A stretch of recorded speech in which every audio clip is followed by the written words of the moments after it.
오늘 말씀의 제목은 하나님의 창조와 부활을 믿음으로 의롭게 살기라는 제목으로 말씀을 나누겠습니다.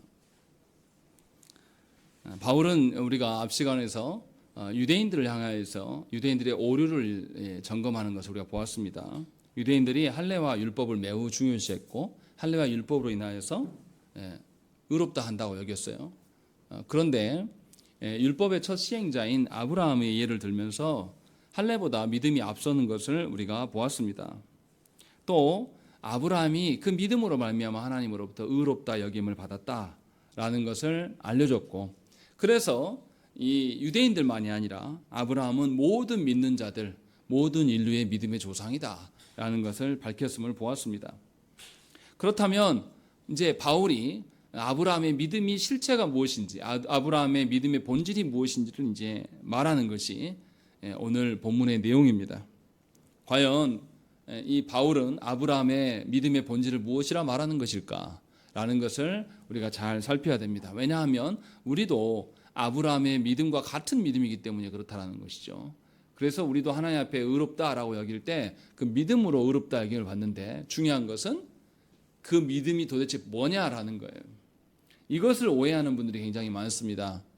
조교 안에서 믿음이라고 이야기할 때 자기 믿음으로 착각하는 경우가 있어요. 내가 믿는다, 내가 결단한다, 내가 어떻게 한다라는 그 자기의 믿음을 자기가 결정한, 자기가 믿는, 그래서 주체가 자기로 보는 경우가 많습니다. 그런데 바울은 그렇게 말하지 않아요. 다르게 이야기를 합니다. 17절 말씀 보세요. 내가 너를 많은 민족의 조상으로 세웠다 하심과 같으니 라고 되어 있습니다. 이거 누구에게 말씀하신 겁니까? 17절에서 나는 누구예요? 하나님이시고 너는 누굽니까? 아브라함이에요. 그러니까 아브라함이 많은 민족의 조상이 된 것은 누구 때문이라는 거죠? 하나님이 그렇게 명하신 것이다. 그래서 그가 믿은 바는 하나님이 그렇게 명령하셨고 명령하신 것을 바울이 믿었는데 그 믿은 바는 하나님이시다라는 거죠. 그리고 그 하나님이 뭐 하시는 분이라고 말합니까? 하나님은 17절에 나온 대로요. 하나님은 죽은 자를 살리시고 또 없는 것을 있는 것으로 부르시는 이다 라고 하나님 말씀하신다는 거예요. 그러니까 아브라함은 하나님을 믿는 거예요. 아브라함의 믿음이라는 것은 자신이 믿어져서 믿는 거, 아니면 자신이 믿고 싶어서 믿는 게 아니란 말이에요.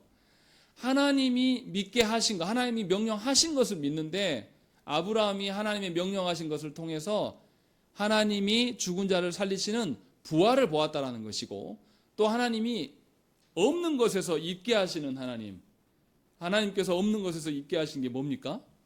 창조하심이에요. 그래서 하나님의 창조와 부활을 통해서 분명하게 하나님을 믿게 되었다. 이 이야기를 지금 하고 있는 거예요. 그러니까 우리는 바울이 말하는 창조와 부활의 의미를 우리에게 적용해야 된다는 것이죠. 그것이 우리의 믿음이라고 말한다는 것입니다. 그래서 하나님을 이야기할 때 꼭 창조와 부활은 곧 구원의 하나님이겠죠. 이것을 이야기를 합니다. 먼저 우리가 부활에 대해서 생각을 해봐야 됩니다. 하나님께서 죽은 자를 살리신다라는 의미는 첫 번째 뭐가 있겠습니까? 죽은 자도 살리시고 살리시는 자도 죽이신, 그러면 생명의 주권이 누구에게 있다는 거죠? 하나님께 있다는 거죠. 하나님께서 모든 생명의 원천이 되신다라는 것을 인정하는 것이에요. 그런데 단지 그것만은 말하지 않습니다. 중요한 것은 후자예요. 하나님께서 죽은 자를 살리셨다는 것은 죽음, 사망을 하나님께서 정복하고 다스리신다는 거예요. 사망이 뭡니까? 어디에서 왔습니까? 죄의 결과로 온 것이 사망입니다. 원래는 없었던 것이에요.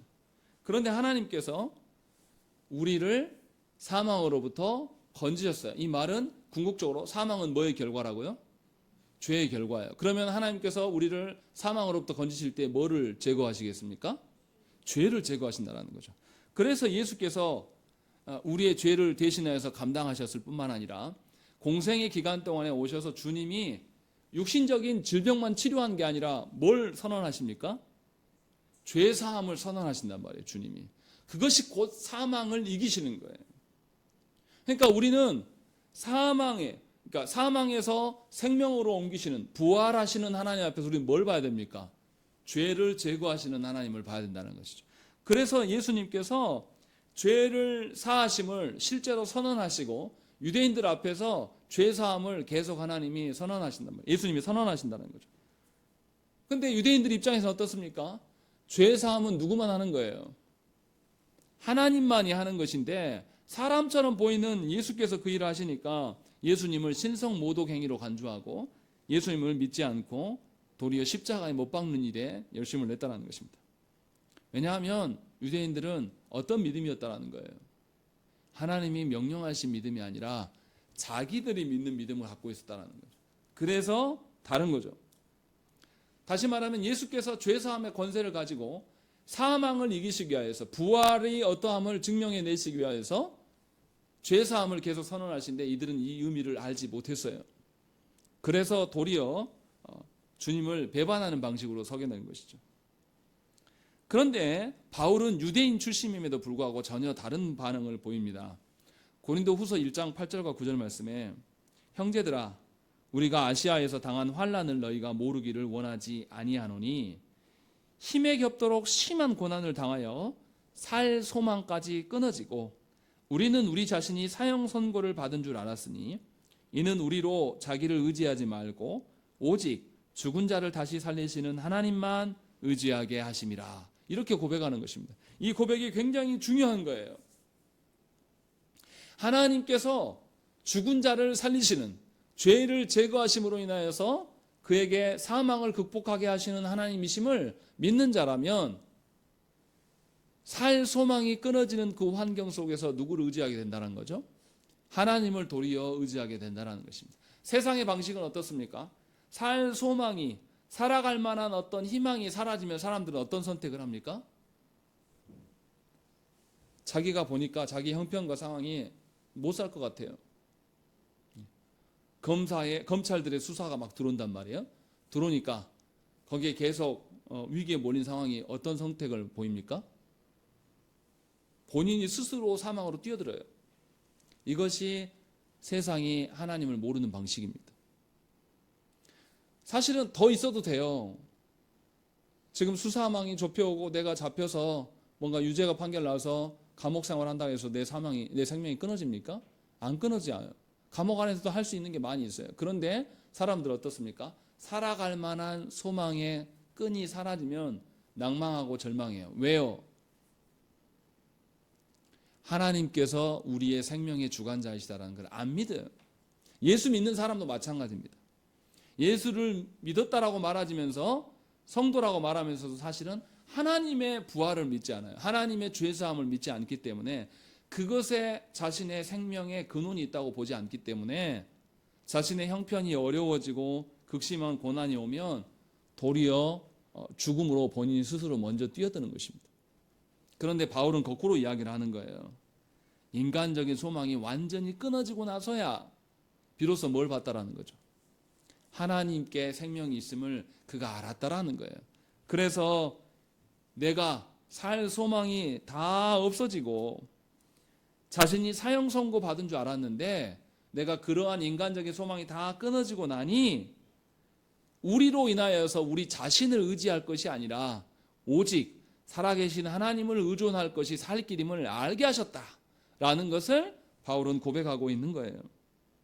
그러니까 우리는 하나님의 부활을 아는 자만이 진실로 사망을 두려워하지 않을 수 있다라고 지금 바울은 이야기를 하고 있는 거예요.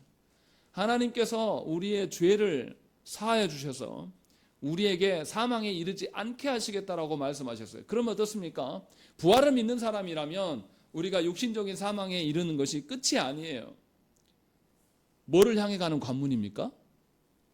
사망 이후에 뭐가 있어요? 부활이 있습니다. 죽어야지 부활이 있을 거 아닙니까? 그러니 내가 죽어도 끝이 아니에요. 마치 게임에서 그러지 않습니까? 게임에서 보면 어떻게 해요? 죽어도 어떻게 됩니까? 다시 부활해서 다시 시작한단 말이에요. 기회를 준단 말이에요. 그러니까 게임하면서 자기 캐릭터가 죽어도 애들이 놀래요, 안 놀래요? 안 놀래요.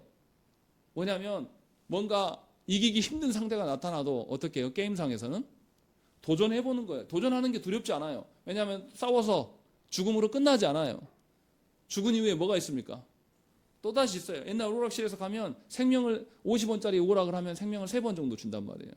처음에는 당당하게 도전합니다. 두 번째도 할만해요. 아직 한 번 더 남았으니까. 근데 마지막은 어떻습니까?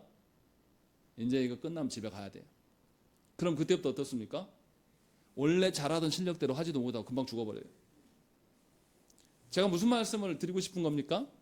부활을 아는 자와 부활을 믿는 자와 부활을 전혀 모르는 자가 사망을 대하는 것은 완전 다르다는 것입니다. 여러분들의 인생 가운데 살아갈 만한 소망과 희망이 없어서 낭망하고 오히려 좌절하는 것은 여러분들은 하나님 믿지 않는다는 증거예요. 살아갈 소망이 끊어지는 것은 우리가 종결되는 것이 아니라 사람이 만들어 놓은 소망과 희망이 다 걷어지는 거예요. 그럼 이제 뭐만 남는 거예요? 하나님만을 붙들 수 있는 그러한 체계로 하나님이 만드시는 거예요. 그래서 하나님께서 우리 인생에게 고난을 주시고 누구도 의지할 수 없는 사람, 그런 환경을 하나님 만들어 놓으신단 말이에요. 저도 20대 때 큰 고초를 당했을 때에 제가 그 일을 해결하려고 보니 저를 도와줄 수 있는 사람이 아무도 없어요. 저희 부모님은 그냥 시골 목회하는 아주 힘없는 그냥 목회자일 뿐이에요. 제가 하고자 하는 것에 아무 도움이 되지 않더라고요. 저희 친척들이요, 그렇게 막 친척인 것처럼 하는데 제가 정말 위기에 빠지니까 아무도 연락하지 않습니다. 극한의 상황에 누구에게도 연락할 수 없는 상황이 딱 되니까 죽고 싶은 마음도 들지만 동시에 하나님이 살아계시다면 마지막으로 한번 물어는 봐야 되겠다, 이런 생각이 들더라고요. 무슨 말을 하고 있는 거냐면 정말로 하나님께서 부활의 하나님이심을 알게 하시기 위하여서 하나님은 우리를 사망 가운데 내모시는 거예요. 아무것도 의존할 수 없는 상황으로 우리를 내모시는 거예요. 그런데 우리는 거기서 반대로 행동하는 거죠. 어떻게 합니까? 절망하고 낭망하고 심지어 하나님을 원망하기까지 돼요. 그런데 바울은 달리 이야기를 하는 겁니다. 죽음이, 살 소망이 끊어진 것이 종결이 아니라 부활을 맛보는 시작이다. 그래서 바울은 거기에서 도리어 고난 속에서 하나님을 보았다라고 지금 이야기를 하고 있는 거예요. 그래서 바울이 어떻습니까? 그러한 극심한 고난을 통하여서, 고난을 당함으로 인하여서 하나님의 부활을 소망하게 되고 예수 그리스도가 누구인지를 더 여실히 드러내 보였어요. 그래서 바울이 평생에 살아가면서 누구를 닮기를 원합니까? 누가 부활을 이루셨습니까? 예수 그리스도예요. 인류 가운데 최초로 사람으로서 부활을 보이신 바가 바로 예수 그리스도고, 그래서 우리의 첫 열매가 누굽니까? 예수 그리스도가 된다고 바울은 말해요. 그래서 바울은 살아가면서 부활을 알고 싶었어요. 그래서 빌립보서 3장 10절과 11절 말씀에 내가 그리스도와 그의 부활의 권능과 그 고난에 참여함을 알고자 하여 그의 죽으심을 본받아 어떻게 해서든지 죽은 자 가운데서 부활에 이르려 하노니 라고 되어 있습니다. 바울은 일평생 살아가면서 부활을 알기를 원했고 부활을 체험하기를 원했어요. 그래서 예수 그리스도께서 걸어가신 그 고난의 길에 계속 함께 달려간 거예요. 왜냐하면 그 고난에 들어가야지 사람을 의지하고 싶은 마음, 아니면 재물을 의지하고 싶은 마음, 어떤 의술을 의지하고 싶은 모든 것들을 다 걷어낼 수가 있다는 거죠. 정말로 주께서 성부 하나님의 뜻을 위하여서 죽음의 자리로 가시고 그 가신 속에서 하나님의 부활을 소망하면서 걸어가셨던 것을 본인이 따라가고 싶었던 거예요. 그래서 예수 그리스도께서 고난당하시는 그 고난이 그냥 고난이 아니라 부활을 향해 가는 과정 중에 있음을 바울은 분명하게 경험하고 인정하고 있는 것입니다. 이처럼 하나님의 부활을 믿는 자와 믿지 못하는 자의 차이는 엄청난 큰 차이가 있습니다. 하나님의 부활을 믿지 못하는 자들은 늘 죽음을 두려워합니다. 그래서 죽지 않기 위하여서 죽음의 자리를 피하려고 애를 써요. 그런데 실제로는 어떻습니까? 죽음의 노예로 살아가는 겁니다. 그렇지 않겠습니까? 죽음을 두려워하는 사람들이 뭘 먹습니까? 죽지 않기 위해서 온갖 좋은 것을 먹어요. 그런데 그 사람은 실제로 뭐의 노예예요? 죽음의 노예예요. 죽음을 피해보려고 이것도 하고 저것도 하면서 인생을 살아간단 말이에요. 그런데 그게 아니고 하나님께서 죽음 이후에 부활을 하나님 약속하셨기 때문에 죽은 이후의 삶이나 지금이나 내 삶이 한결같이 똑같다면 내가 어떻게 건강하고 싶습니까? 하나님의 부활을 알고 있는 그 영적인 여유로움 가운데서 하나님의 이름을 드러내는 방식으로 내가 건강하기를 소망할 수밖에 없다는 것입니다. 그러면 삶의 질이 달라져요. 전자는 죽음을 피해가기 위해서 애쓰는 사람이어서 늘 죽음을 상정하며 살아갑니다. 그런데 예수 믿는 사람은 하나님의 부활로 인하여서 죽음을 알긴 알지만 죽음이 끝이 아니에요. 부활을 향해 가는 관문이기 때문에 여유가 있어요. 그리고 살아가면서 내 생명 지키려고 사는 게 아니라 여유가 있기에 모든 이들에게 야, 너 죽는 게 아니야. 넌 죽어도 살아. 이 이야기를 계속하면서 살 수 있다는 것입니다. 그래서 부활을 믿는 자는 소망이 끊어지는 상황이 오면 부활을 기대할 수 있게 되는 거예요.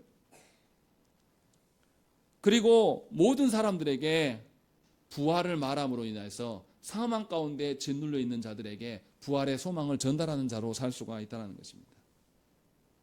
그래서 생명을 잉태할 수 없는 그 곤경 속에서도 하나님께 기도한 사람이 있었어요. 누굽니까? 한나예요. 한나. 생명을 잉태하지 못하는 것 때문에 분인나로부터 뭐 소리를 들었어요? 절기 때마다 무슨 소리 들었습니까? 성전에 올라가려고 하는데 절기 때마다 분인나가 뭐라고 합니까? 저 여자는 본처가 맞긴 하지만 하나님이 버려서 잉태를 못해 하면서 하나님과 관계를 계속 조롱했어요. 그때 한나가 어떻게 했습니까? 아이고 내 팔자야 하면서 한 게 아니라 생명의 주관자가 누구예요? 하나님이시니까 하나님께 나아가서 기도했어요. 하나님, 원통합니다. 사람들이 내가 생명 못 낳는 것, 내가 잉태하지 못하는 것과 하나님 관계는 별개의 문제인데 이것을 싸잡아서 저를 공격합니다. 하나님과 관계의 원만함을 하나님 보여달라고 하나님 기도해요. 그래서 한나가 그렇게 간구했을 때 하나님께서 한나에게 생명의 씨앗을 주시고 그로 인해서 소망을 하나님 보이신단 말이에요. 그래서 한나가 어떻게 합니까? 하나님의 어떠하심이 드러난 것이 자기 아들 사무엘이에요. 그래서 사무엘을 어떻게 합니까? 하나님께 온전히 드립니다. 젖대자마자 이제 이것 내 아들이 아니라 이건 하나님의 소관입니다 라고 하는 그런 태도를 보인다는 거죠. 뭘 봤기 때문에?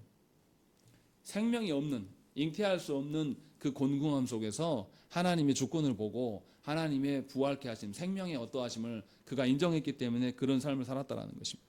그러니 여러분들 우리 가운데 진정으로 우리가 하나님의 부활을 믿는 자인지, 그리고 그 죄사함의 문제가, 죄의 문제가 부활과 연계되어 있는 것을 우리가 믿는 자인지를 돌아보셔야 한다는 것입니다. 부활을 믿지 않는 사람은 죄의 문제에 대해서도 너그럽게 살아갈 거예요. 죄에 대해서 별로 개의치 않습니다. 그러나 진실로 하나님께서 생명의 주관자이심을 믿는 사람이라면 죄의 문제에 힘쓸 수밖에 없습니다. 바울은 첫째로 그것을 이야기를 하는 거예요. 그리고 바울은 두 번째로 없는 것을 있게 하시는 하나님에 대해서 이야기를 합니다. 우리는 살아갈 때 뭘로 힘듭니까? 인생을 살아갈 때 우리는 늘 결핍의 문제로 늘 고민해요. 결핍이라는 것이 어떤 재정적인 결핍만을 말하는 것이 아니라 사람들의 인정이 결핍되면, 사람들의 애정이 결핍되면 힘들어하고요. 또 사람들의 관계 속에서의 그 결핍도 굉장히 우리는 고달팝니다. 또 건강의 결핍이 있어도 우리는 힘들어요. 그래서 우리는 없는 것에 대한 그 고통과 괴로움이 있습니다. 그런데 하나님은 뭐라고 하십니까? 없는 것에서 어떻게 하신다고요? 있게 하시는 하나님이라는 거죠. 그러니까 하나님은 없는 것이 결핍입니까? 결핍이 아닙니까? 결핍이 아니에요. 하나님에게는 없는 것이 더 이상 결핍이 아니에요. 하나님은 없어도 있는 겁니다. 그런데 그런 하나님이 누구를 창조하셨습니까? 우리를 창조하셨어요. 우리가 원래 없었어요. 없는 것인데 있게 하셨어요. 그러면 우리 자체가 없는 것에서 있게 된 존재예요. 그러면 우리 삶에서 없는 것이 없는 것입니까? 아니에요. 없는 것도 누가 있게 하실 수 있어요. 하나님께서 있게 하실 수 있단 말이에요. 그런데 하나님 어떤 하나님이에요? 우리를 창조해놓고 알아서 살아라 하면서 모른 척 하시는 하나님입니까? 아니에요. 하나님은 우리를 창조하셨고 창조하신 우리들을 향하여서 어떻게 하십니까? 면밀히 살피시면서 우리와 함께 하시기를 원하시는 거예요. 마치 여러분들의 육적인 부모가, 어머니가 어떻습니까? 자녀를 뱃속에서만 있을 때만 오냐오냐 하고 키우는 게 아니에요. 출산해 놓고 나면 어때요? 손이 언제 많이 갑니까? 아이 뱃속일 때입니까? 출산해 놓을 때입니까? 출산했을 때. 누워있을 때입니까? 기어다닐 때입니까?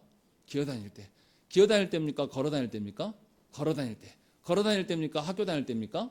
학교 다닐 때. 점점 신경을 쓸 것이 더 많아요. 이게 육적인 부모도 그래요. 이것을 누가 주신 권세예요?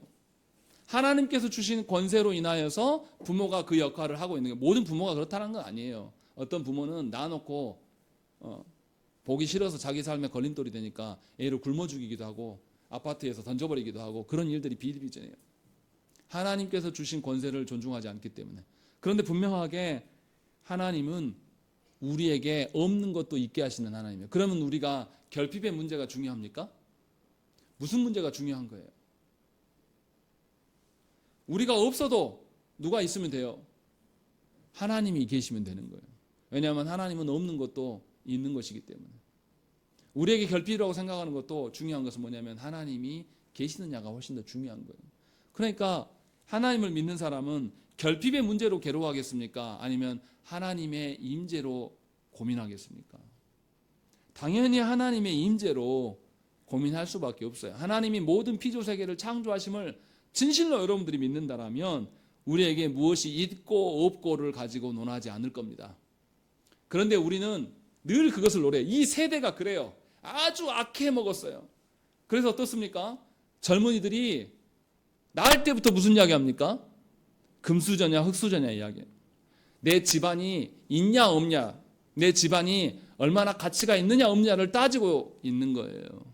얼마나 무능합니까? 그가 창조된 것은 누구로 인함이에요? 하나님의 어떠하심 속에서 있는 거란 말이에요. 오히려 없는 집안에서 자라서 크게 이루는 것이 훨씬 더 멋있는 인생. 이건 세상 다 알잖아요. 물론 기성세대들이 악해서 이제는 더 이상 개천에서 용이 나옵니까? 안 나옵니까? 개천에서 용이 못 나오게 개천을 다 시멘트로 발라버렸어요. 있는 놈들이 다 해먹으려고 불법을 자행하고 그런 나라를 만들어 놓은 건 사실이에요. 그 점에서는 젊은 세대들한테 미안합니다. 저도 기성세대 입장에서. 그러나 사람이 그렇게 공구리치고 막아선다고 해서 하나님의 다스리심이 없을 수 있냐 이 말이에요. 그렇지 않다는 것이죠. 그래서 정말로 하나님의 창조를 믿는 사람이라면 결핍의 문제가 인생의 중요한 걸림돌이 아니라 뭐가 중요한 겁니까? 하나님의 임재가 훨씬 더 중요한 문제가 되는 거예요. 하나님이 계시면 없어도 됩니다. 제가 개척하면서 지난 이제 8년째 돼가는데요. 그 과정을 살아오면 정말 신기해요. 어떻게 살아왔는지 잘 모르겠어요. 계산으로 이렇게 경제적인 계산으로 계산기 두드려 보면 이게 앞뒤가 맞아지지가 않아요. 어떻게 지금까지 살아왔는가 해결이 안 됩니다. 제가 처음에 개척할 때는 12월 달에 시작을 했는데요. 정말로 미련해서 하나님을 믿는 신뢰함이 없었던 것 같아요. 성도가 하나도 없으니까 교회 와서도 불을 한 번도 킨 적이 없습니다. 그냥 추위에 그냥 덜덜 떨고 있는 거예요. 그냥 한겨울인데도 하나도 난방하지 않고 그냥 그 겨울 버텼어요. 돈 아낀다고. 멍청한 거죠. 하나님께서 분명하게 사명을 주셔서 그곳에 가게 하셨으면 하나님이 책임지실 것인데 그것에 대한 의지함이 없고 순종함이 없었기 때문에 그의 겨울은 그렇게 보냈어요. 그런데 그의 말에 빚을 좀 갚았습니다. 교회 빚을. 웃기지 않습니까? 제가 아껴서 갚았을까요? 아니에요. 저는 하나님을 불신한 거였던 것이고 하나님은 미련한 저에게 보여주셨습니다. 없어도 산다. 그래서 저희가 첫 해에 2017년도에 사례비를 받지 않고 살았어요. 없는 채로 그냥 버티고 살았어요.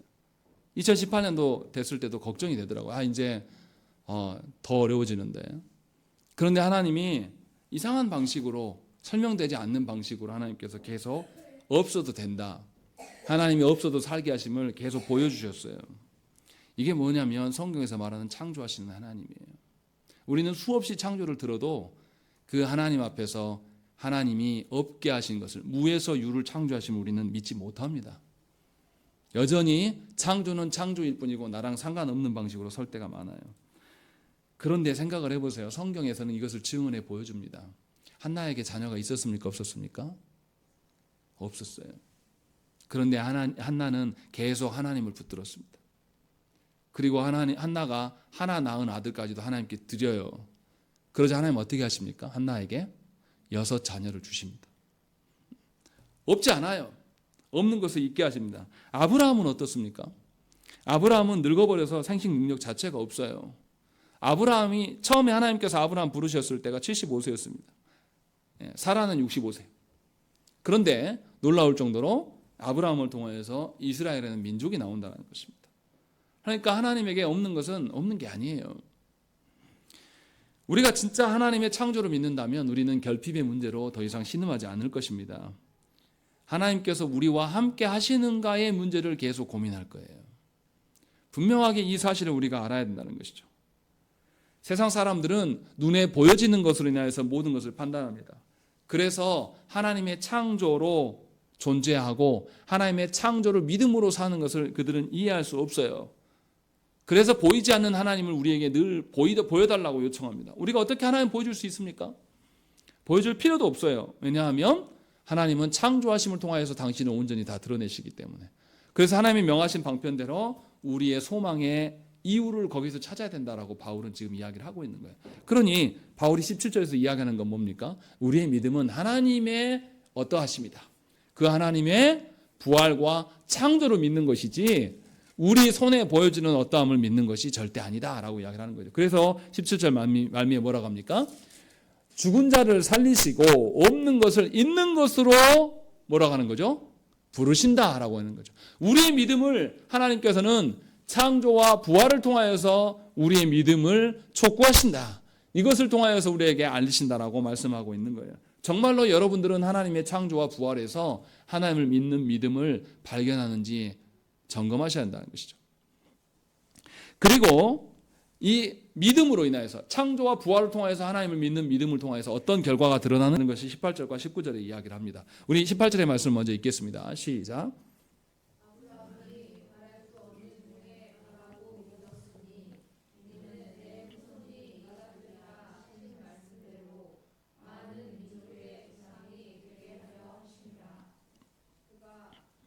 (18절에서) 아브라함이 어쩔 때 믿었다고요? 바랄 수 없는 중에 하나님을 믿었다라고 밝히는 거예요. 무슨 말이냐면 인간적인 소망이 전혀 없는 불가능의 상황에서 하나님의 약속을 소망으로 믿었습니다. 하나님이 처음 아브라함을 불렀을 때가 이미 75세예요. 자신이 평생 살았는데 사라 사이에서 자녀를 낳아본 적이 없어요. 그렇으면 75세 정도 되면 더 기대할 수 있습니까? 기대하지 못합니까? 아니 젊고 싱싱할 때도 그렇게 아이를 못 낳는데 사라는 심지어 뭐예요? 경수가 다 끊어졌어요. 생리가 다 끝났단 말이에요. 그러면 뭘 소망할 수 있겠습니까? 그런데 그 속에서 하나님이 약속하셨어요. 자손에 대한 약속을 하나님 하시고 친척 본토 아비 집을 떠나라고 했어요. 그때 아브라함이 어떻습니까? 그것을 믿고 가나안으로 갑니다. 이게 믿음이라고 지금 말하고 있는 것이죠. 인간적인 소망이 전혀 없는 상태가 되면 분명하게 하나님의 어떠하심이 더 정확히 보였다라는 것입니다. 사람에게만 절망과 소망이 구별이 됩니다. 하나님은 절망과 소망이 구분되지 않아요. 절망도 하나님은 소망이에요. 분명하게 하나님께서는 죽은 자를 살리시면서 없던 것을 존재하게 하시는 하나님이시기 때문에 하나님의 약속이 실패하겠습니까? 실패하지 않겠습니까? 하나님의 약속은 절대 실패하지 않습니다. 아브라함은 하나님께 약속을 증명해 보이세요. 그러면 내가 믿겠습니다. 이렇게 믿고 가나안 땅으로 간 게 아니에요. 그냥 약속을 믿고 하나님께 나아간 거예요. 그래서 자기의 터전을 70평생에 살아온 그 터전을 내려놓고 하나님의 약속의 땅으로 간 것입니다. 이것이 믿음이라고 지금 말하고 있는 거예요. 그래서 바울이 아브라함의 믿음은 아브라함의 자신의 처지와 상황이 아니라 하나님이었다라는 것을 분명하게 밝히고 하나님께서 아브라함에게 자녀의 약속을 약속하셨을 때에 이미 소망이 끊어진 그때에 부르셨다라고 지금 이야기를 하고 있는 겁니다. 그래서 아브라함이 어떻습니까? 하나님의 약속을 기다리긴 기다려요. 그런데 끝까지 기다립니까? 아니, 기다리지 못해요. 그래서 사라랑 합의를 합니다. 사라가 어떻게 하죠? 하나님의 약속이 이루어지기를 바라기는 바래요. 그런데 그 이루어지는 방식을 자기에게서 이루어지기를 소망합니까? 아니에요. 인간적인 방법을 수단을 써요. 그래서 누구에게서 자녀를 낳게 합니까? 자기의 종 하갈을 통해서 자녀를 낳게 돼요. 이것이 사실은 하나님의 약속을 절반만 소망한 겁니다. 하나님이 자손을 주시기로 약속했으니까 그것에서 자기 식대로 약간 가공해버린 겁니다. 그래서 창세기 17장 17절과 18절 말씀에 뭐라고 합니까? 아브라함이 엎드려 웃으며 마음속으로 이르되 100세 된 사람이 어찌 자식을 낳을까? 사라는 90세니 어찌 출산하리요? 하고 아브라함이 이에 하나님께 이르되 이스마엘이나 하나님 앞에 살기를 원하나이다 라는 것이죠. 하나님, 나는 마음속으로 내 후계자를 내 종 이스마엘로 삼았어요. 그러니 제발 째라도 좀 잘하게 해주세요. 이렇게 이야기한단 말이에요. 근데 하나님의 약속은 그것이 아니었다라고 하나님 분명히 밝혀요. 아브라함이 100세고 사라가 90세예요. 이게 가상키는 하는 이야기입니까? 전 세계에서 남자는 제가 잘 기억 못하는데 여자가 몇 세에 아이를 낳았냐면 72세인가 그래요. 기네스북에 오른 72세에 임신해가지고 출산을 했어요. 이것도 놀라운데 사라는 몇 세라고요? 90세. 아브라함이 100세가 되었고 90세가 됐을 때 하나님 뭐라고 하죠? 사라를 통하여서 아들이 있게 될 것이다 라고 말해요. 그때 아브라함이 웃는단 말이에요. 못 믿어요. 못 믿었다는 것은 불가능한 처지가 되었다는 것입니다. 그래서 아브라함이 뭘 믿은 거예요? 하나님이 아니라 하나님의 약속을 받았지만 중간에 기다리지 못하고 자신의 처지를 본 거예요. 자신의 상황을 보기 시작한 거예요. 그래서 분명하게 불가능하다라고 믿었고 그래서 이스마엘이나 잘 됐으면 좋겠습니다. 하나님께 이러한 불신앙의 모습을 보입니다. 그때 하나님 어떻게 하십니까? 아브라함에게 100세의 자녀를 주세요. 아브라함도 놀랐고 사라도 놀라요. 그런데 하나님이 한 번만 주십니까? 생각을 해보세요. 아브라함이 사라가 죽고 나서 어떻게 합니까? 그두라라는 여인을 다시 만나서 재혼해요. 그리고 아브라함이 몇 세까지 애 낳았습니까? 175세까지 6명의 아들을 더 낳았습니다. 하나님께서 100세에 주셨던 그 생명의 소망이 언제까지 이어진 거예요? 이삭에게서 끝난 게 아니에요. 하나님의 약속이 이삭에게서 끝난 게 아니라 175세까지 그두라의 사이에서 낳은 자식들 가운데서 계속 입증되고 있음을 성경은 우리에게 말하는 것입니다. 그러니까 하나님의 약속이라는 것은 사람이 생각하기에 어떤 방식으로 되어지는 것이 결코 아님을 분명히 창세기에서 우리에게 알려주는 겁니다. 그래서 바울은 19절에 뭐라고 합니까? 그가 100세나 되어 자기 몸이 죽은 것 같고 사라의 태가 죽은 것 같음을 알고도 믿음이 약해지지 않았다라고 이야기하는 것입니다. 이미 아브라함이 100세고 사라가 90세면 더 이상 생명 잉태하지 못할 나이에요.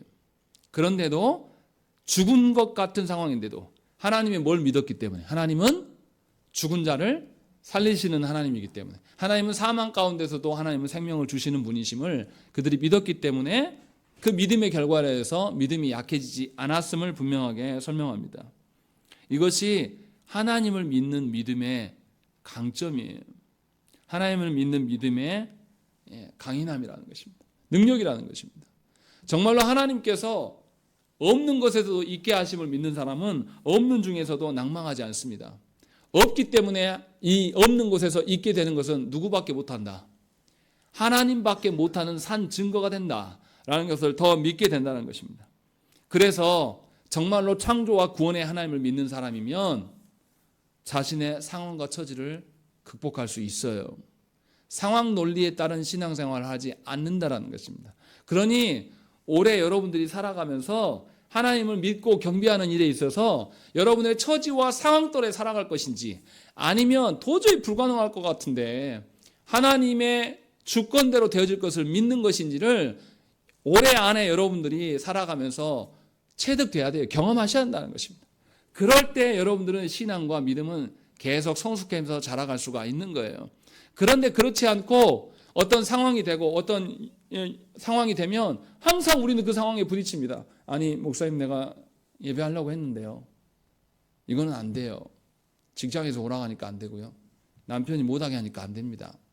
우리가 이미 정해놨어요. 하나님께서 창조하시고 구원하시는 그 믿음이라는 것은 이것을 뛰어넘는 믿음이라고 하나님 분명하게 말씀하신단 말이에요. 하나님의 능력은 그런 것에 제한되지 않아요. 그런데 우리는 우리의 상황과 처지를 근거로 인하여서 신앙생활을 한단 말이에요. 그것을 지금 바울이 고치라고 말씀하고 있는 거예요. 그것이 참 믿음이 아니다. 네 처지가 그러한 것, 우리 상황이 그러한 것을 근거로 인하여서 하나님을 믿는 것이 결코 온당한 믿음이 아니다라는 것을 알려주고 있습니다. 하나님을 믿는다는 것은 우리의 분별력과 우리의 판단력에 의해서 믿는 게 아닙니다. 하나님의 능력을 우리 중에서 정확하게 분별하고 판단할 수 있는 사람이 누가 있습니까? 하나님의 능력과 하나님의 뜻을 정확하게 판단하고 분별하는 게 중요하지 않아요. 잘 분별하지 못해도 내 처지와 상황이 아니라 하나님을 신뢰함으로 살아가는 것이 더 중요한 이야기예요. 그것을 보여주고 있는 거죠. 그래서 히브리서 11장 1절 말씀에 뭐라고 합니까?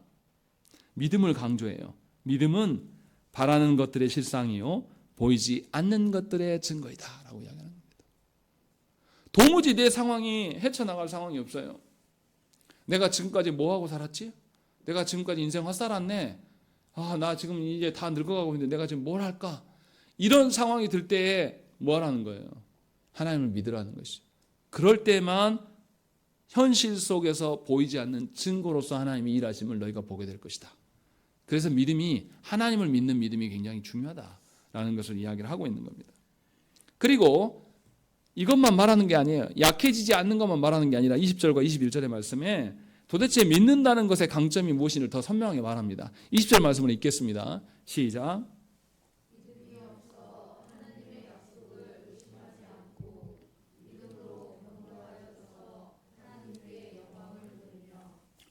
하나님을 향한 믿음을 갖게 되면 우리에게 의심이 제거되고 견고함이 더욱더 확증된다라고 말하고 있는 거예요. 믿음이라는 것은 약함을 제거하고 강함을 주는 것입니다. 이것은 하나님으로부터 오는 것이지 결코 우리가 보기에 그럴 만한 것이 아니에요. 우리는 어떻습니까? 하나님이 약속하신 것으로 인하여서 우리의 의심과 우리의 강함이 지속된다라고 믿지 못해요. 우리는 하나님께 기도하면서도 어떻게 전망합니까? 내 상황과 처지가 나아지면 어떻게 이야기합니까? 하나님 하시네. 아이고 좋아 이런단 말이에요. 그런데 아무리 하나님께 기도를 해도 자기가 보기에, 자기의 판단에 내 상황과 처지가 나아지는 것이 없어요. 그럼 우리 뭐 합니까? 절대 하나님의 하시는 걸 기대하지 않아요. 이건 믿음 아니라는 거예요. 그것은 계속해서 자신의 상황과 처지대로 살아가는. 그래서 신자가 무엇을 기도하는가가 굉장히 중요한 겁니다. 하나님이 약속하신 것을 내가 그대로 될 것을 믿습니다라는 것을, 그렇게 그것을 믿고 싶어요 라고 하는 기도하는 자와 하나님 내 상황과 처지를 좀 바꿔주시죠, 이렇게 기도하는 자는 믿음이 있고 없고로 완전 다른 이야기가 되는 거예요. 그런데 대부분의 그리스도인들이 자신의 상황과 처지만 놓고 기도해요. 자신과 상황과 처지가 달라진다고 해도 그 사람이 믿음이 생기겠습니까? 생기지 않겠습니까? 여전히 그 사람은 자신의 상황 따라서 움직이는 사람일 뿐이에요. 믿음이 하고나 아무 상관이 없습니다. 바울이 지금 그 이야기를 하고 있는 거예요. 그래서 하나님의 약속을 붙들고 살아가는 것이 믿음이라고 말하는 거예요. 자신의 상황 따라 살아가는 사람들은 어떻겠습니까? 자신의 상황과 처지가 늘 한결같을까요? 아니에요. 우리 인생에서 우리의 상황과 처지는 늘 요동합니다. 바뀌어요. 그럴 때마다 우리는 뭘 경험하겠습니까?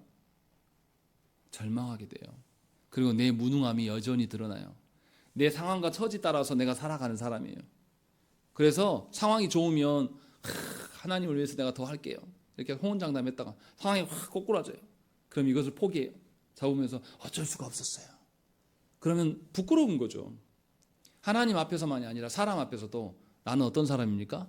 이랬다가 저랬다가 이런 삶을 살아가는 거예요. 왜요? 그것이 무엇 때문에 생긴 일입니까? 하나님을 향한 믿음이 아니라 상황 따라 살아갔기 때문에 그렇게 생겨난 일이에요. 사실 믿음의 문제인 것이지 상황의 문제가 아니에요. 그런데 너무나 많은 그리스도인들이 하나님 앞에서 그것을 믿음의 문제로 보지 않아요. 자신의 처지의 문제로 본단 말이에요. 자신의 처지와 형편이 나아지지 않기 때문에 내가 이럴 수밖에 없었다라고 이야기를 하는 거예요. 사실은 하나님을 향한 믿음이 제로이기 때문에 그래요.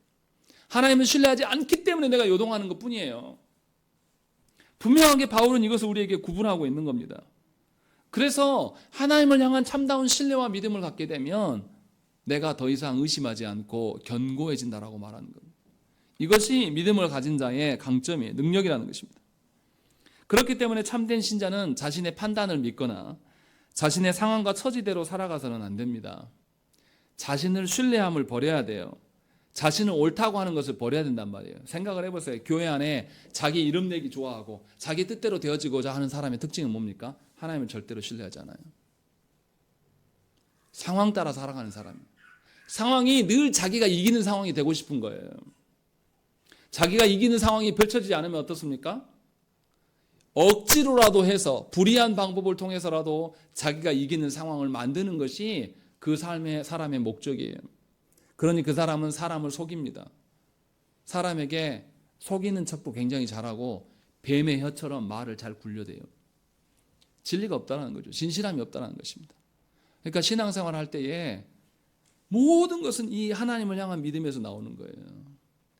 신앙생활 할 때 예배에 한결같음이 없거나 하나님을 향하여서 기도함이 한결같지 않거나 하나님을 향한 태도들이 계속 이랬다가 저랬다가 계속 바뀌는 것은 사실은 자기 믿음 없음을 자기가 입증하고 다니는 거예요.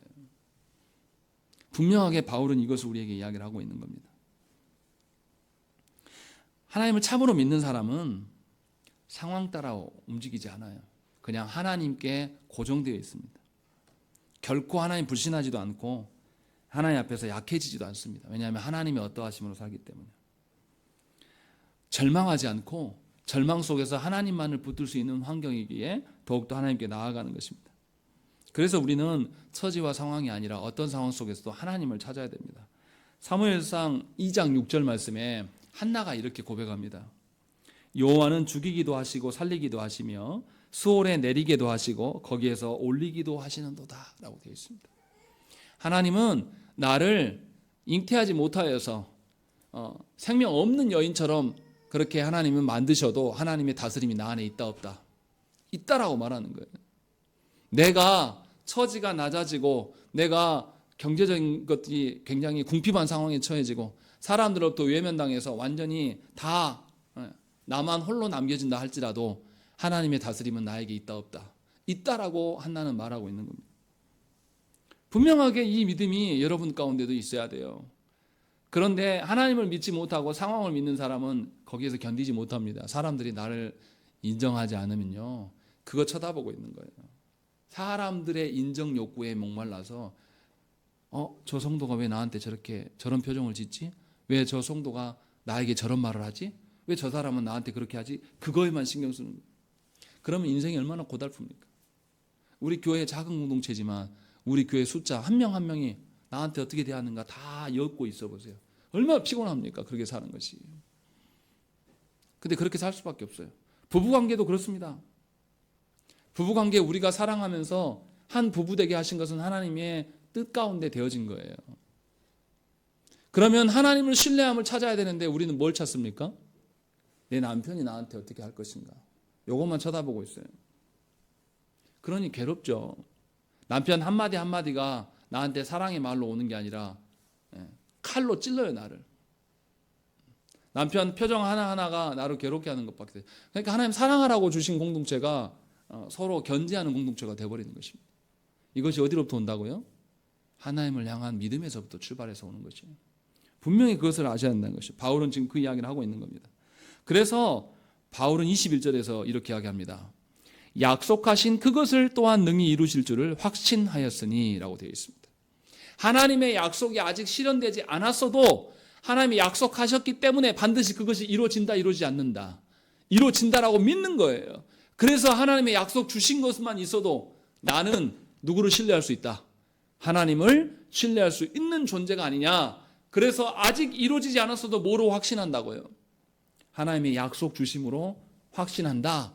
이것이 믿음이다 라고 말하고 있는 겁니다. 하나님은 처음 사람을 창조하셨을 때부터 그 아무것도 아닌 사람과 언약을 맺으셨어요. 약속을 해주셨어요. 그래서 아담에게 무슨 약속을 하셨습니까? 네가 동산에 있는 모든 나무의 실과를 먹되 뭐는 먹지 말라. 선악을 알게 하는 이 나무의 실과만 먹지 말라. 그러면 네가 영생할 것이다. 하나님 약속해 주셨어요. 그럼 그 약속으로 이미 확정이 된 거예요. 안 먹으면 그만이에요. 근데 이걸 못 지킨 겁니다. 의심한 거예요. 왜냐하면 믿음이 없기 때문에.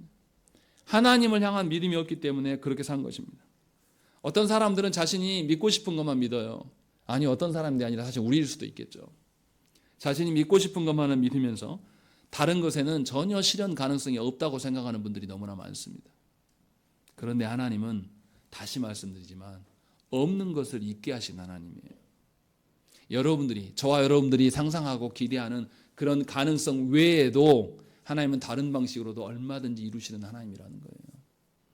그러니 자신이 믿고 싶은 것, 실현 가능성을 따지는 것이 얼마나 미련한 방식인지 생각을 해봐야 돼요. 또 어떤 사람은 자신에게 유익된 것만을 믿는 사람들도 있습니다. 유익이 안 되면 다 필요 없다고 생각하는 거예요. 이기적인. 그런데 하나님께서 우리를 다루시는 것은 누구의 주권대로 합니까? 하나님의 주권대로, 하나님의 뜻대로 행하시는 거예요. 그러니 우리가 헛된 망상에 사로잡히면 안 돼요. 하나님께 기도했어요. 하나님 이 일을 놓고, 어떤 일을 놓고 내가 늘 기도했어요. 근데 하나님이 몇 년이 돼도 안 들어주셔요. 그럼 무슨 생각도 해야 됩니까? 아, 하나님 뜻이 이게 아닌가 보다. 내 기도를 철회할 생각도 해야 되죠. 그런데 조국교회에서 뭐 합니까? 하나님이 안 들어줬다고? 그럼 들어줄 때까지 해. 그것이 믿음입니까? 그건 믿음이 아니라 고집이에요. 교만입니다. 분명하게 우리가 하나님의 어떠하심을 믿는다는 것은 우리의 주권을 포기하는 거예요. 자신의 처지와 상황을 포기하는 거예요. 현실의 어떠함을 하나님 믿는 게 아니라 말씀의 어떠함으로, 하나님의 주권의 어떠함으로 살아가는 거예요. 그렇게 살아가면 상황이 나빠진다고 해서, 처지가 연약해진다고 해서 우리가 달라지지 않는다는 거죠. 한결같이 설 수 있다는 것입니다. 분명하게 하나님의 능력과 신실함을 믿는 것, 그것이 약속 안에 드러나 있습니다. 하나님이 약속을 깨십니까? 하나님은 성경 속에서 약속하신 바를 깨신 적이 없어요. 하나님 늘 약속에 신실하셔요. 우리는 약속을 늘 깨고 변경하며 철회하기에 우리는 바쁘지만 하나님은 한 번도 약속을 깨시지 않았고 그 약속대로 모든 것을 이루셨어요. 심지어 당신의 아드님을 죽이시는 데까지 내어주시면서도 하나님의 약속을 다 이루셨단 말이에요. 그러니 우리가 하나님을 신뢰하는 것은 하나님의 언약 안에서 신뢰하는 겁니다. 하나님 주신 말씀을 근거로 인하여서 신뢰하는 거예요. 그래서 우리가 예배 초두에 이 하나님 앞에서 십계명을 읽는 것도 하나님의 약속을 믿기 때문에 십계명을 읽고 있는 거예요. 우리는 하나님의 약속에 대해서 우리 능력으로 지킬 수 있는 자들이 아니에요. 그러나 하나님이 약속을 주셨다는 것은 그 약속이 그대로 실현된다는 겁니까? 안 된다는 겁니다. 하나님이 되게 하시겠다라는 거예요. 우리는 그것을 믿음으로 말미암아서 예배로 나오는 것이에요. 그러니 우리가 하나님께서 우리에게 말씀을 주시는 것이 하나님을 신뢰할 수 있는 가장 큰 확증이라고 말할 수 있는 것입니다. 하나님께서 우리에게 말씀을 주셔서 내가 이런 것을 이룰 것이다 라는 것을 약속하셨으면 그것이 그대로 실현될 것이기 때문에 하나님 믿으라는 것과 똑같은 거예요. 다른 것에서 하나님을 찾는 것이 얼마나 어리석은 것인가.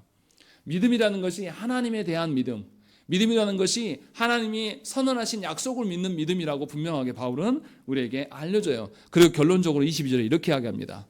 22절 말씀 읽겠습니다. 시작.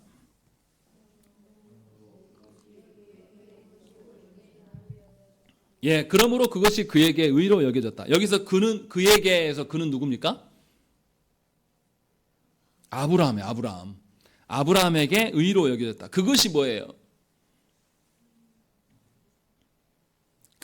그것이 하나님을 향한 믿음이 아브라함에게 의로 여겨진 것이다 라고 이야기를 하고 있는 거예요.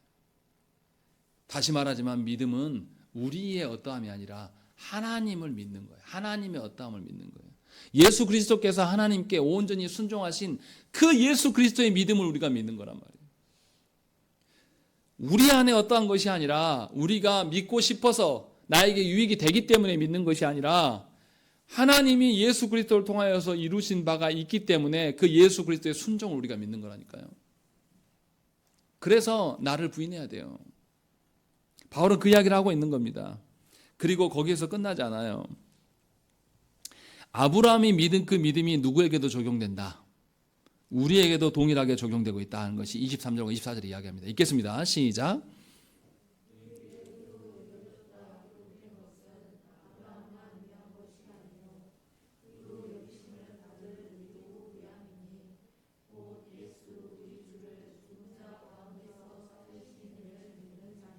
예, 분명하게 이야기를 하고 있습니다.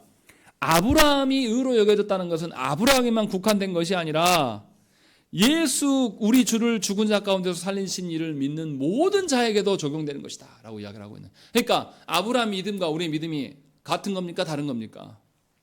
같은 것이라고 지금 바울이 이야기를 하고 있어요. 그런데 그 믿음을 확증해 주신 분이 누구예요? 예수 그리스도심을 말해요. 그래서 25절에 뭐라고 합니까? 예수는 우리가 범죄한 것 때문에 내줌이 되고 또한 우리를 의롭다 하시기 위하여 살아나셨느니라는 거죠. 두 가지 놀라운 거. 보세요. 여기에서 앞에 바울이 17절에 했던 이야기를 다시 예수가 확증하셨다고 말하는 거예요. 여기 보세요. 범죄한 것 때문에 내줌이 됐다라는 거예요. 예수께서 우리의 죄를 제거하시기 위해서 우리의 죄를 짊어지셨다라는 거죠. 이게 뭡니까? 앞에서 바울이 말한 뭐죠? 하나님의 뭐를 말합니까? 부활을 말합니까? 창조를 말합니까? 하나님께서 죽은 자를 살리셨어요. 죽은 자를 살리셨는데 사망은 뭐 때문에 왔다고요? 죄 때문에 왔어요. 그러니까 우리의 범죄를 우리의 죄악을 제거하심으로 누가? 예수 그리스도가 제거하시기 위해서 우리 위해서 죽으신 거예요. 내어주신 거예요. 이것이 바로 우리를 부활을 믿게 하기 위함이다라고 말하는 것이고, 이어서 우리를 의롭다 하시기 위하여 살아나셨느니라. 우리에게 의가 있어요, 없어요? 없잖아요. 그런데 예수 그리스도께서 부활하심으로 말미암아서 살아나심으로 말미암아 그 의로움이, 우리의 없던 의로움이 누구의 의로움으로 대체된다는 거예요? 예수 그리스도의 의로 말미암아 우리에게 주어지게 된다는 거예요. 그러니까 25절의 말씀 앞에서 하나님의 부활과 하나님의 그 창조를 누가 이루신다는 거예요? 예수 그리스도께서 십자가상에서 몸소 보이신 거 아니냐. 그래서 아브라함도 그 예수를 믿음으로 말미암아서 구원받은 것이고, 또한 너희도 예수 그리스도로 말미암아서 구원받은 자가 아니냐라는 것을 바울이 우리에게 지금 이야기를 하고 있는 거예요. 그러니 하나님을 믿고자 하는 자에게 다른 증거가 필요가 없습니다. 예수 그리스도께서 우리의 죄를 짊어지심으로 말미암아 우리를 사망에서 생명으로 부활케 하시는 주님이심을 보게 하시고, 또 예수 그리스도께서 사망 가운데서 부활하셔서 의로움을 이루심으로 하나님의 공의를 채우심으로 말미암아 우리에게 없던 의로움을 있게 하시는 창조주 하나님이심을 우리에게 확실하게 보여주는 것이다 아니냐. 이 확증이 예수 안에 다 있는 것이다 라고 말씀하고 있는 거예요. 그러니 하나님을 믿는 사람이 다른 증거가 뭐가 필요합니까? 예수 그리스도면 족한 거예요. 바울은 이 놀라운 신비를 지금 오늘 본문에서 우리에게 알려주고 있는 겁니다. 너희에게 있는 믿음은 너희의 어떠함이 아니라 하나님의 어떠하심인데, 하나님의 부활과 하나님의 창조인데, 하나님의 부활과 창조가 사망에서 건지시는 것이고, 그래서 죄와 연관된 것이고, 하나님의 창조는 없는 것을 있게 하시는 거 아니냐. 그런데 예수께서 너희 죄를 짊어지심으로 생명을 살리시는, 사망을 극복하시는 그 일을 행하시고, 예수께서 다시 부활하셔서 의로움을 너에게 주심으로, 전가시키심으로 말미암아서 창조의 하나님이심을 입증하시지 않느냐라는 것을 이야기를 하고 있는 거예요. 그런데도 우리가 예수 그리스도를 말하면서, 예수님의 이름을 말하면서 하나님을 안 믿는다라는 것은 하나님 앞에서 우리가 영벌을 받을 자라는 것을 스스로 입증하는 것밖에 되지 않습니다. 예수 믿는다고 말하면서 하나님의 부활하심을, 하나님의 창조를 믿지 못하는 것은 하나님이 주신 확증까지도 내던져버리는 겁니다. 예수 믿는다고 말하면서도 여전히 여러분들의 상황과 처지대로 요동하면서 살아가는 것이 과연 믿음인지 점검하시라는 것이죠. 하나님께서 2024년 첫 주에 이 말씀을 주고 계셔요. 잘 기억하셔야 돼요. 여러분들이 한 해 동안 믿음으로 사시라는 거예요. 하나님을 향한 믿음으로 사시라는 거예요. 여러분들의 형편과 상황 따라 살지 말라라는 겁니다. 공교롭게도 주혁 형제가 이제 올해 인관에서 군인으로 갈 거예요. 누구보다도 우리 중에 어떤 사람보다 삶의 정황이 가장 많이 바뀔 친구예요. 그런데 하나님이 오늘 이 말씀을 주십니다. 어떤 상황과 처지가 펼쳐질지 우리는 잘 모릅니다. 어떤 훈련의 상황이고 어떤 자대의 상황이 펼쳐질지 우리는 몰라요. 그러나 하나님은 분명하게 말씀하는 거예요. 하나님을 믿는 믿음으로 여러분의 상황을 극복하라. 하나님을 믿는 믿음으로 온전하게 의롭게 살 수 있다라고 우리에게 말씀하고 있는 것입니다. 우리 함께 기도하시겠습니다.